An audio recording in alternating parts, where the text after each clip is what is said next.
Hi hello guys welcome back to Aadya colourful. ನಾನು Suma. Friends, ಇವತ್ತಿನ ವಿಡಿಯೋದಲ್ಲಿ ಒಂದು ಬ್ರೇಕ್ಫಾಸ್ಟ್ ರೆಸಿಪಿನ ನಾನು ಶೇರ್ ಮಾಡ್ತಾ ಇದ್ದೀನಿ. ಹಾಗೆ ನಿಮ್ಗೆಲ್ಲರಿಗೂ ಕೂಡ ಗೌರಿ ಗಣೇಶ ಹಬ್ಬದ ಆರ್ಥಿಕ ಶುಭಾಶಯಗಳು ಫ್ರೆಂಡ್ಸ್. ಓಕೆ, ಸೊ ಇವತ್ತಿನ ವಿಡಿಯೋದಲ್ಲಿ 1 ಕಪ್ ರವೆಯಿಂದ ನಾವು ದಿಢೀರ್ ಬ್ರೇಕ್ಫಾಸ್ಟನ್ನು ತಯಾರಿಸೋ ವಿಧಾನವನ್ನು ತಿಳಿಸ್ಕೊಡ್ತಾ ಇದ್ದೀನಿ. ಸೊ ಈ ಬ್ರೇಕ್ಫಾಸ್ಟ್ ತಯಾರಿಸೋದಕ್ಕೆ ನಾನು ಒಂದು ಬೌಲಿಗೆ 1 ಕಪ್ ಆಗೋಷ್ಟು ರವೆ ಹಾಕಿದ್ದೀನಿ. ದಪ್ಪ ರವೆನೇ ಹೇಳ್ತೀವಲ್ಲ ಅದು. ಸೊ ಅದಕ್ಕೆ ನಾನು ಅರ್ಧ ಕಪ್ ಆಗೋಷ್ಟು ಮೊಸರು ಹಾಕ್ತಾ ಇದ್ದೀನಿ. ಸೊ ಇಷ್ಟನ್ನು ಹಾಕಿ ಇವಾಗ ನಾವು ಇದಕ್ಕೆ 1 ಕಪ್ ಆಗೋಷ್ಟು ನೀರನ್ನು ಕೂಡ ಆ್ಯಡ್ ಮಾಡ್ಕೊಳ್ಳೋಣ. ನೀರು ಹಾಕಿ ನಾನಿವಾಗ ಮಿಕ್ಸ್ ಮಾಡ್ತಾ ಇದ್ದೀನಿ. ಇದನ್ನು ನೀಟಾಗಿ ಸ್ವಲ್ಪ ನೀವು ಬೇಕು ಅಂತಂದರೆ ಉಪ್ಪನ್ನು ಕೂಡ ಹಾಕಿ ಮಿಕ್ಸ್ ಮಾಡ್ಕೋಬೋದು. ಸೊ ಫ್ರೆಂಡ್ಸ್, ನೀವು ಯಾರಾದರೂ ಫಸ್ಟ್ ಟೈಮ್ ನನ್ನ ಚಾನಲ್ಗೆ ವಿಸಿಟ್ ಮಾಡಿದರೆ ಪ್ಲೀಸ್ ನನ್ನ ಚಾನಲ್ನ ಸಬ್ಸ್ಕ್ರೈಬ್ ಮಾಡ್ಕೊಳ್ಳಿ, ಹಾಗೆ ಲೈಕ್ ಮಾಡಿ ಮತ್ತು ಶೇರ್ ಮಾಡಿ ಫ್ರೆಂಡ್ಸ್.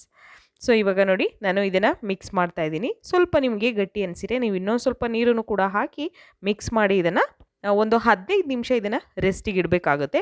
15ರಿಂದ 20 ನಿಮಿಷ ಇಟ್ಟರು ಏನೂ ಪ್ರಾಬ್ಲಮ್ ಇಲ್ಲ. ಸೊ ಮಿನಿಮಮ್ ಅಂದರೆ ಒಂದು 15 ನಿಮಿಷ ನೀವು ರೆಸ್ಟಿಗೆ ಇಟ್ಬಿಡಿ. ನಂತರ ಈಗ ನಾನು ಒಂದು ಪ್ಯಾನ್ ಇಟ್ಟಿದ್ದೀನಿ. ಸೊ ಈ ಪ್ಯಾನಿಗೆ ಒಂದು 2 ಟೇಬಲ್ ಸ್ಪೂನ್ ಆಗುವಷ್ಟು ಆಯಿಲ್ ಹಾಕ್ಕೊಳ್ಳೋಣ. ಸೊ ಫ್ರೆಂಡ್ಸ್, ಖಂಡಿತವಾಗ್ಲೂ 1 ಕಪ್ ರವೆಯಿಂದ ನೀವು ದಿಢೀರ್ ಬ್ರೇಕ್ಫಾಸ್ಟನ್ನು ತಯಾರಿಸ್ಕೋಬೋದು. ಮತ್ತು ತುಂಬಾ ಹೆಲ್ತಿಯಾಗಿರೋವಂಥ ಒಂದು ಇನ್ಸ್ಟೆಂಟ್ ಬ್ರೇಕ್ಫಾಸ್ಟ್ ಇದು. ಇದಕ್ಕೆ ನೋಡಿ, ನಾನು ಸ್ವಲ್ಪ ಸಾಸಿವೆ ಕೂಡ ಹಾಕಿದ್ದೀನಿ. ಸಾಸಿವೆ ಸಿಡಿದ ನಂತರ ಇದಕ್ಕೆ ಒಂದು ಅರ್ಧ ಸ್ಪೂನ್ ಆಗುವಷ್ಟು ಜೀರಿಗೆ ಹಾಕ್ಕೊಳ್ಳೋಣ. ಜೀರಿಗೆ ಹಾಕಿ ನಂತರ ನಾನು ಒಂದು ಹಸಿರು ಮೆಣಸಿನ್ಕಾಯಿನ ಚಿಕ್ಕ ಚಿಕ್ಕ ಪೀಸಾಗಿ ಕಟ್ ಮಾಡ್ಕೊಂಡಿದ್ದೀನಿ. ಅದನ್ನು ಕೂಡ ಹಾಕಿ ಮತ್ತು ಕರಿಬೇವು ಕೂಡ ಹಾಕೋತಾ ಇದ್ದೀನಿ. ಮತ್ತು ಇಲ್ಲಿ 1 ಕಪ್ ಆಗುವಷ್ಟು ಈರುಳ್ಳಿನ ಸಣ್ಣದಾಗಿ ಕಟ್ ಮಾಡಿ ಹಾಕ್ಕೊಂಡಿದ್ದೀನಿ. ಈಗ ಇದನ್ನು ಫ್ರೈ ಮಾಡ್ಕೊಳ್ಳೋಣ ನಾವು. ಈರುಳ್ಳಿ ಸ್ವಲ್ಪ ಚೆನ್ನಾಗಿ ಬೇಯಬೇಕು, ಅಲ್ಲಿವರೆಗೂ ನಾವು ಫ್ರೈ ಮಾಡ್ಕೋಬೇಕಾಗುತ್ತೆ ಇದನ್ನು. ಹಾಗೆ ಇದಕ್ಕೆ ಸ್ವಲ್ಪ ಉಪ್ಪನ್ನು ಸೇರಿಸ್ಕೊಳ್ಳೋಣ. ರುಚಿಗೆ ತಕ್ಕಷ್ಟು ನೋಡಿಕೊಂಡು ನೀವು ಉಪ್ಪನ್ನು ಸೇರಿಸ್ಕೊಳ್ಳಿ. ಈಗ ಮಿಕ್ಸ್ ಮಾಡಿ ಇದನ್ನು ಬೇಯೋದಕ್ಕೆ ಬಿಟ್ಟಿದ್ದೀನಿ.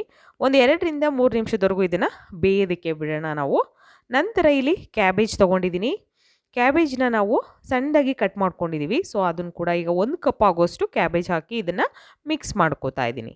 ಸೊ ಫ್ರೆಂಡ್ಸ್, ತುಂಬಾ ಹೆಲ್ತಿಯಾಗಿರುತ್ತೆ. ಇದರಲ್ಲಿ ವೆಜಿಟೇಬಲ್ಸ್ ಎಲ್ಲ ಹಾಕಿ ಮಾಡೋದ್ರಿಂದ ನಾವು ತುಂಬ ಮಕ್ಕಳಿಗೂ ಕೂಡ ಹೆಲ್ತಿಯಾಗಿರೋ ಅಂಥದ್ದು. ಎಲ್ಲರೂ ಕೂಡ ಇದನ್ನು ತುಂಬ ಚೆನ್ನಾಗಿರುತ್ತೆ, ಎಲ್ಲರೂ ಇಷ್ಟಪಟ್ಟು ಕೂಡ ತಿಂತಾರೆ, ಅಷ್ಟು ಟೇಸ್ಟಿಯಾಗಿ ಕೂಡ ಇರುತ್ತೆ ಫ್ರೆಂಡ್ಸ್ ಇದು.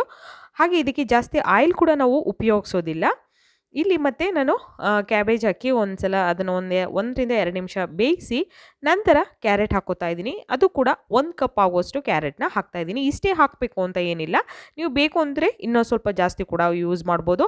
ಹಾಗೆ ನಿಮಗೆ ಯಾವೆಲ್ಲ ವೆಜಿಟೇಬಲ್ಸ್ ಇಷ್ಟಪಡ್ತೀರೋ ಅವನ್ನೆಲ್ಲ ಕೂಡ ನೀವು ಆ್ಯಡ್ ಮಾಡ್ಬೋದು. ಕ್ಯಾಪ್ಸಿಕಮ್ ಬೇಕಾ ಅಂದರೆ ಅದನ್ನು ಕೂಡ ಹಾಕ್ಬೋದು, ಗೋಬಿ ಬೇಕು ಅಂದರೂ ಹಾಕ್ಬೋದು, ಅಥವಾ ನಿಮ್ಗೆ ಯಾವುದೇ ಒಂದು ಬೀನ್ಸ್ ಬೇಕು ಅಂದರೂ ಹಾಕ್ಬೋದು. ಈ ಥರ ಯಾವುದೇ ವೆಜಿಟೇಬಲ್ಸ್ ಬೇಕಾದರೂ ನೀವು ಹಾಕ್ಬೋದು. ನಂತರ ನಾನು ಸ್ವಲ್ಪ ಕೊತ್ತಂಬರಿ ಸೊಪ್ಪನ್ನು ಹಾಕಿ ಅದನ್ನು ಒಂದು 2 ನಿಮಿಷ ಫ್ರೈ ಮಾಡಿದ ನಂತರ ಈಗ ಒಂದು 15 ನಿಮಿಷ ಬಿಟ್ಟು ನಾವು ರವೆ ಮಿಕ್ಸ್ ಮಾಡಿದ್ದೀವಲ್ಲ, ಸೊ ಅದನ್ನು ಅದೇ ಬೌಲಿಗೆ ಇವಾಗ ನಾವು ಒಗ್ಗರಣೆ ಮಾಡಿರೋವಂಥ ವೆಜಿಟೇಬಲ್ಸ್ನೆಲ್ಲ ಹಾಕ್ಕೋಬೇಕಾಗುತ್ತೆ.